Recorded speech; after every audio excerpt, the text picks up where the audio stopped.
Chapter 6.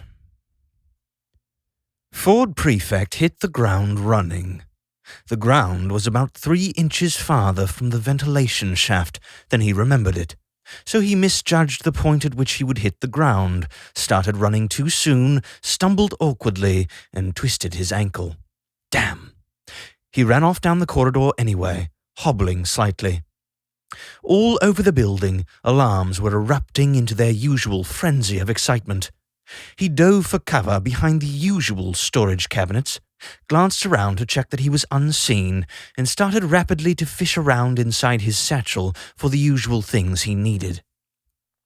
His ankle, unusually, was hurting like hell.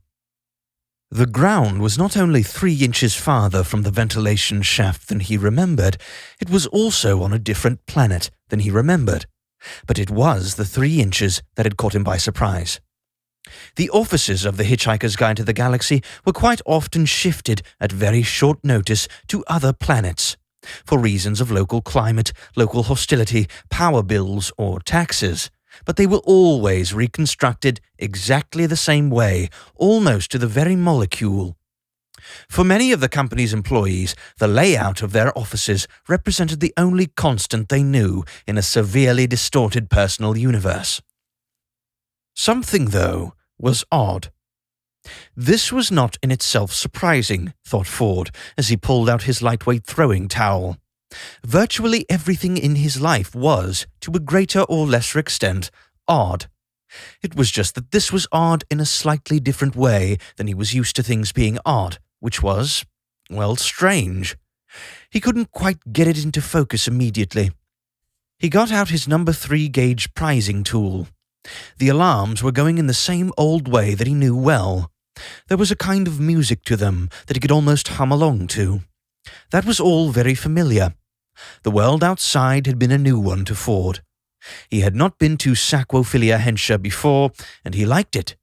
It had a kind of carnival atmosphere to it. He took from his satchel a toy bow and arrow, which he had bought in a street market. He had discovered that the reason for the carnival atmosphere on Saquophilia Hensha was that the local people were celebrating the annual feast of the Assumption of Saint Antwelm. Saint Antwelm had been, during his lifetime, a great and popular king who had made a great and popular assumption. What King Antwelm had assumed was that what everybody wanted, all other things being equal, was to be happy and enjoy themselves and have the best possible time together. On his death, he had willed his entire personal fortune to financing an annual festival to remind everyone of this, with lots of good food and dancing and very silly games like Hunt the Wocket. His assumption had been such a brilliantly good one that he was made into a saint for it. Not only that, but all the people who had previously been made saints for doing things like being stoned to death in a thoroughly miserable way or living upside down in barrels of dung were instantly demoted and were now thought to be rather embarrassing. The familiar H-shaped building of the Hitchhiker's Guide offices rose above the outskirts of the city, and Ford Prefect, on arriving at it, had broken into it in the familiar way.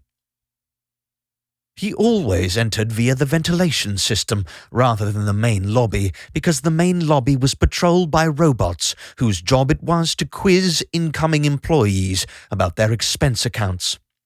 Ford Prefect's expense accounts were notoriously complex and difficult affairs, and he had found, on the whole, that the lobby robots were ill-equipped to understand the arguments he wished to put forward in relation to them, and he preferred, therefore, to make his entrance by another route. This meant setting off nearly every alarm in the building, but not the one in the accounts department, which was the way that Ford preferred it.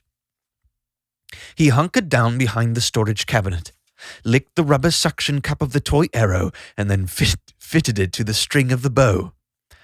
Within about 30 seconds, a security robot the size of a small melon came flying down the corridor at about waist height, scanning left and right for anything unusual as it did so.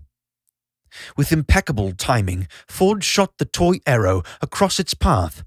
The arrow flew across the corridor and struck, wobbling, on the opposite wall. As it flew, the robot's sensors locked onto it instantly, and the robot twisted through 90 degrees to follow it.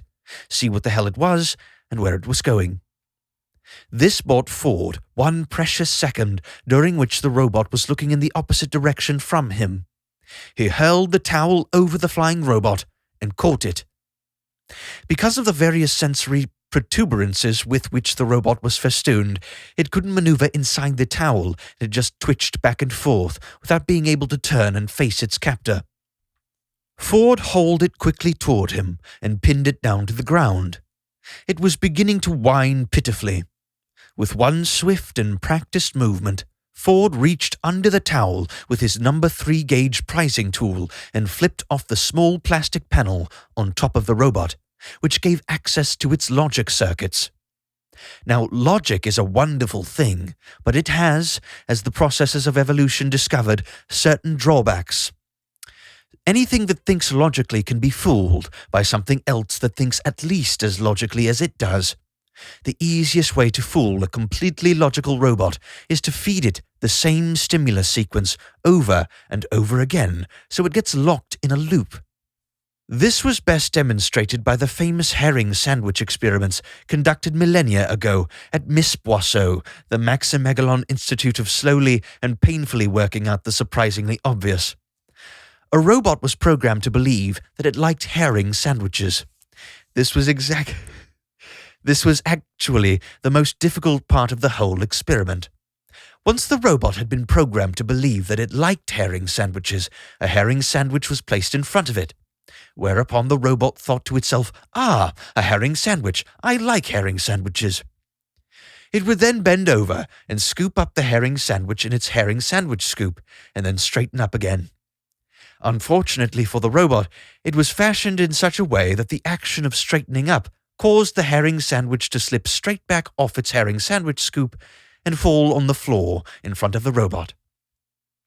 Whereupon the robot thought to itself, "Ah, a herring sandwich," etc., and repeated the same action over and over and over again. The only thing that prevented the herring sandwich from getting bored with the whole damn business and crawling off in search of other ways of passing the time was that the herring sandwich, being just a bit of dead fish between a couple of slices of bread, was marginally less alert to what was going on than the robot.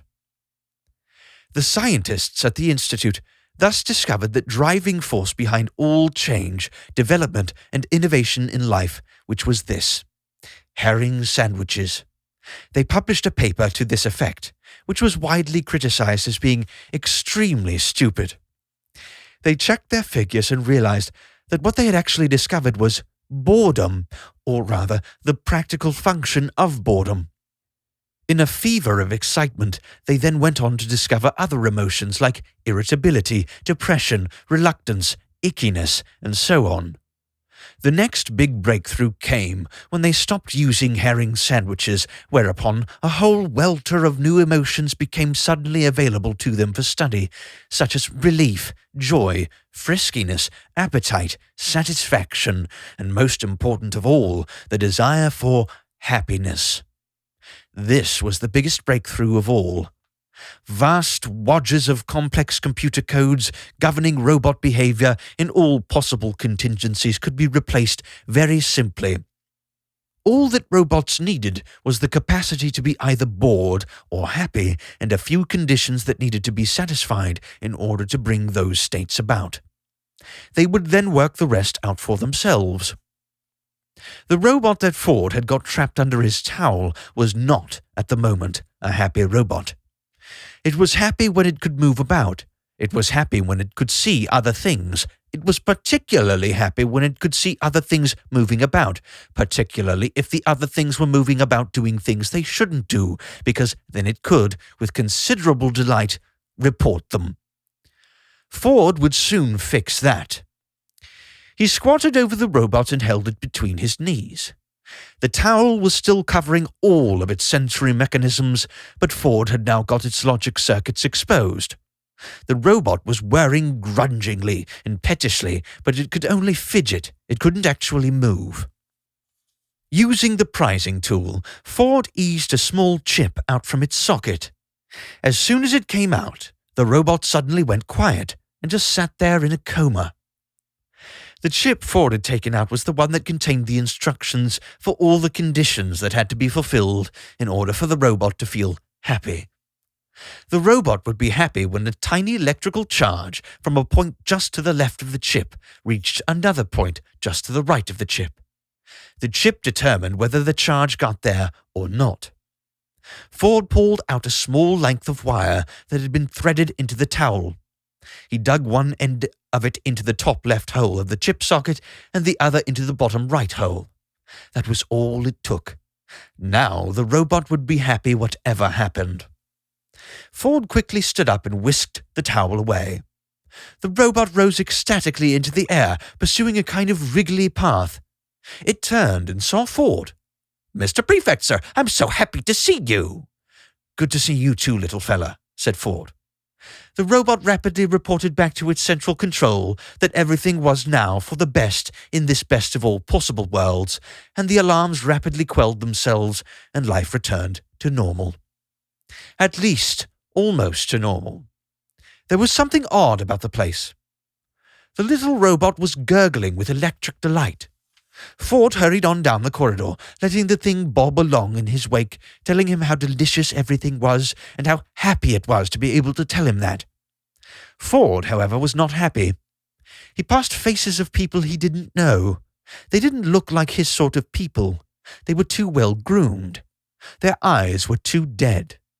Every time he thought he saw somebody he recognized in the distance and hurried along to say hello, it would turn out to be someone else with an altogether neater hairstyle and much more thrusting, purposeful look than anybody Ford knew. A staircase had been moved a few inches to the left. A ceiling had been lowered slightly. A lobby had been remodeled. All these things were not worrying in themselves, though they were a little disorienting. The thing that was worrying was the decor. It used to be brash and glitzy, expensive because the guide sold so well throughout the civilized and post-civilized galaxy, but expensive and fun. Wild game machines lined the corridors, insanely painted grand pianos hung from ceilings, vicious sea creatures from the planet Viv reared up out of pools in tree-filled atria, robot butlers in stupid shirts roamed the corridors, seeking whose hands they might press frothing drinks into. People used to have pet vast dragons on leads and pterosponders on perches in their offices. People knew how to have a good time, and if they didn't, there were courses they could sign up for, which would put that right. There was none of that now. Somebody had been through the place doing some iniquitous kind of taste job on it. Ford turned sharply into a small alcove, cupped his hand, and yanked the flying robot in with him. He squatted down and peered at the burbling cybernaut. "What's been happening here?" he demanded. "Oh, just the nicest things, sir. Just the nicest possible things. Can I sit on your lap, please?" "No," said Ford, brushing the thing away. It was overjoyed to be spurned in this way, and started to bob and burble and swoon. Ford grabbed it again and stuck it firmly in the air, a foot in front of his face. It tried to stay where it was put, but couldn't help quivering slightly. "Something's changed, hasn't it?" Ford hissed. "Oh, yes," squealed the little robot. "In the most fabulous and wonderful way. I feel so good about it." "Well, what was it like before, then?" "Scrumptious." "But you like the way it's changed?" demanded Ford. "I like everything," moaned the robot. "Especially when you shout at me like that. Do it again, please." "Just tell me what's happened." "Oh, thank you, thank you." Ford sighed. Okay, panted the robot. "The guide has been taken over. There's a new management. It's all so gorgeous I could just melt. The old management was also fabulous, of course, though I'm not sure if I thought so at the time." "This was before you had a bit of a wire stuck in your head." "How true, how wonderfully true, how wonderfully bubblingly, frothingly, burstingly true. What a truly ecstasy-inducing, correct observation." "What's happened?" insisted Ford. "Who is this new management? When did they take it over? Never mind, he added, as the little robot started to gibber with uncontrollable joy and rub itself against his knee. I'll go and find out for myself. Ford hurled himself at the door of the editor-in-chief's office, tucked himself into a tight ball as the frame splintered and gave way, rolled rapidly across the floor to where the drinks trolley laden with some of the galaxy's most potent and expensive beverages habitually stood, seized hold of the trolley and, using it to give himself cover, trundled it and himself across the main exposed part of the office floor to where the valuable and extremely rude statue of Leda and the octopus stood, and took shelter behind it. Meanwhile, the little security robot, entering at chest height, was suicidally delighted to draw gunfire away from Ford. That, at least, was the plan, and a necessary one. The current editor-in-chief, Stagyar Zildoggo, was a dangerously unbalanced man who took a homicidal view of contributing staff turning up in his office without pages of fresh, proofed copy and had a battery of laser-guided guns linked to special scanning devices in the doorframe to deter anybody who was merely bringing extremely good reasons why they hadn't written any. Thus was a high level of output maintained. Unfortunately, the drinks trolley wasn't there. Ford hurled himself desperately sideways and somersaulted towards the statue of Leda and the octopus, which also wasn't there. He rolled and hurtled around the room in a kind of random panic, tripped, spun, hit the window, which fortunately was built to withstand rocket attacks, rebounded, and fell in a bruised and winded heap behind a smart, grey, crushed leather sofa, which hadn't been there before. After a few seconds, he slowly peeked up above the top of the sofa. As well as there being no drinks trolley and no Leda and the octopus, there had also been a startling absence of gunfire. He frowned. This was all utterly wrong. "Mr. Prefect, I assume," said a voice. The voice came from a smooth-faced individual behind a large ceramo-teak-bonded desk. Stagyar Zildoggo may well have been a hell of an individual, but no one, for a whole variety of reasons, would ever have called him smooth-faced. This was not Stagyar Zildoggo. "I assume from the manner of your entrance that you do not have any new material for the guide at the moment," said the smooth-faced individual. He was sitting with his elbows resting on the table and holding his fingertips together in a manner which, inexplicably, has never been made a capital offence. "I've been busy," said Ford, rather weakly. He staggered to his feet, brushing himself down. Then he thought, what the hell was he saying things weakly for? He had to get on top of this situation. He had to find out who the hell this person was, and he suddenly thought of a way of doing it. "Who the hell are you?" he demanded. "I am the new editor-in-chief, that is, if we decide to retain your services. My name is Van Harl." He didn't put his hand out. He just added, "What have you done to that security robot?" The little robot was rolling very, very slowly around the ceiling and moaning quietly to itself. "I've made it very happy," snapped Ford. "It's a kind of mission I have. Where's Stagyar? More to the point, where's his drinks trolley?" "Mr. Zildoggo is no longer with this organization. His drinks trolley is, I imagine, helping to console him for this fact."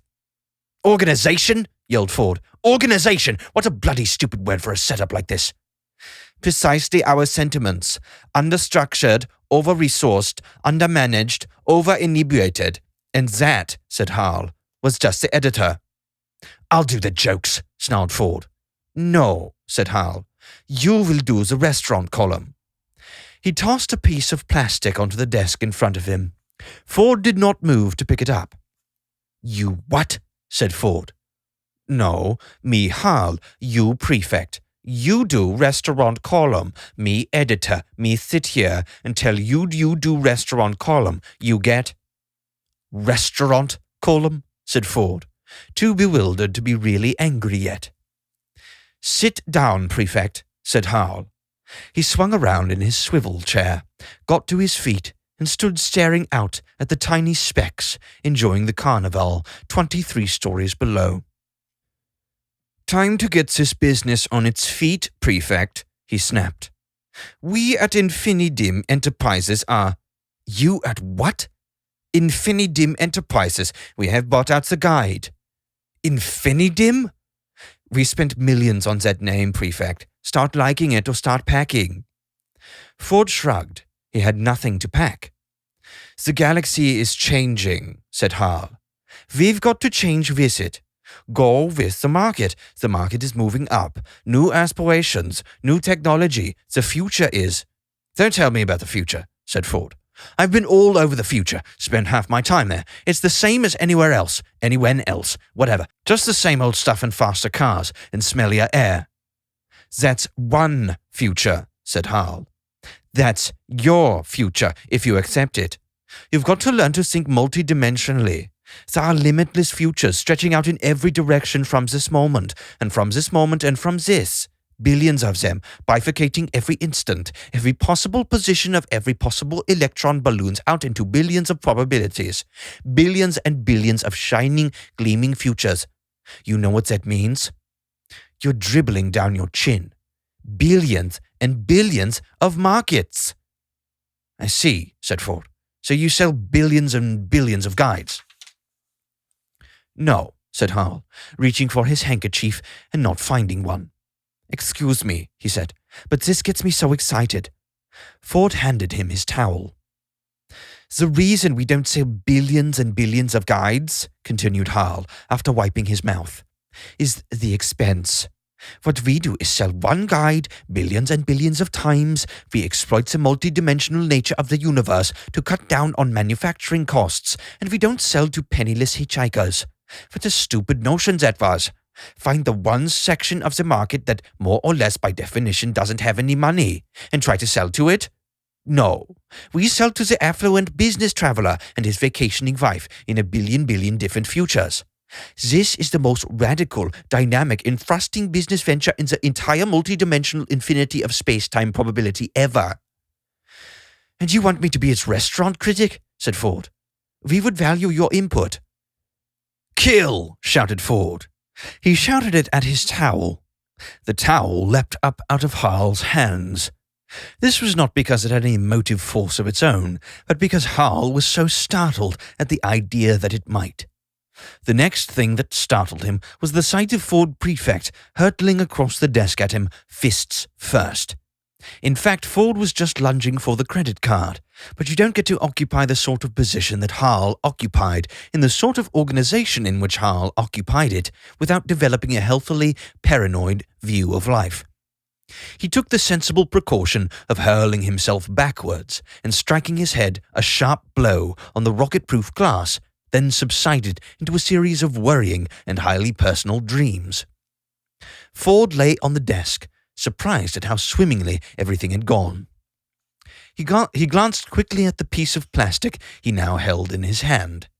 It was a dino-charged credit card with his name already embossed on it, and an expiration date 2 years from now, and was possibly the single most exciting thing Ford had ever seen in his life. Then he clambered over the desk to see to Hal. He was breathing fairly easily. It occurred to Ford that he might breathe more easily yet without the weight of his wallet bearing down on his chest, so he slipped it out of Hal's breast pocket and flipped through it. Fair amount of cash, credit tokens, Ultra Golf Club membership, other club memberships, photos of someone's wife and family, presumably Hal's, but it was hard to be sure these days. Busy executives often don't have time for a full-time wife and family and would just rent them for weekends. Ha! He couldn't believe what he'd just found. He slowly drew out from the wallet a single and insanely exciting piece of plastic that was nestling among a bunch of receipts. It wasn't insanely exciting to look at. It was rather dull, in fact. It was smaller and a little thicker than a credit card and semi-transparent. If you held it up to the light, you could see a lot of holographically encoded information and images buried pseudo-inches deep beneath its surface. It was an identiese, and was a very naughty and silly thing for Hal to have lying around in his wallet, though it was perfectly understandable. There were so many different ways in which you were required to provide absolute proof of your identity these days that life could easily become extremely tiresome just from that factor alone. Never mind the deeper existential problems of trying to function as a coherent consciousness in an epistemologically ambiguous physical universe. Just look at cash machines, for instance. Queues of people standing around waiting to have their fingerprints read, their retinas scanned, bits of skin scraped from the nape of the neck, and undergoing instant, or nearly instant, a good 6 or 7 seconds in tedious reality, genetic analysis, then having to answer trick questions about members of their family they didn't even remember they had, and about their recorded preferences for tablecloth colours. And that was just to get a bit of spare cash for the weekend. If you were trying to raise a loan for a jet car, sign a missile treaty, or pay an entire restaurant bill, things could get really trying. Hence the identities. This encoded every single piece of information about you, your body, your life, into one all-purpose, machine-readable card that you could then carry around in your wallet. And it therefore represented technology's greatest triumph to date over both itself and plain common sense. Ford pocketed it. A remarkably good idea had just occurred to him. He wondered how long Hal would remain unconscious. "Hey!" he shouted to the little melon-sized robot, still slobbering with euphoria up on the ceiling. "You want to stay happy?" The robot gurgled that it did. "Then stick with me and do everything I tell you without fail." The robot said that it was quite happy where it was, up on the ceiling, thank you very much. It had never realized before how much sheer titillation there was to be got from a good ceiling, and it wanted to explore its feelings about ceilings in a greater depth. "You stay there," said Ford, "and you'll soon be recaptured and have your conditional chip replaced. You want to stay happy? Come now." The robot let out a long, heartfelt sigh of impassioned tristesse and sank reluctantly away from the ceiling. "Listen," said Ford, "can you keep the rest of the security system happy for a few minutes?" "One of the joys of true happiness," trilled the robot, "is sharing. I brim, I froth, I overflow with okay," said Ford. "Just spread a little happiness around the security network. Don't give it any information, just make it feel good so it doesn't feel the need to ask for any." He picked up his towel and ran cheerfully for the door. Life had been a little dull of late. It showed every sign now of becoming extremely fruity.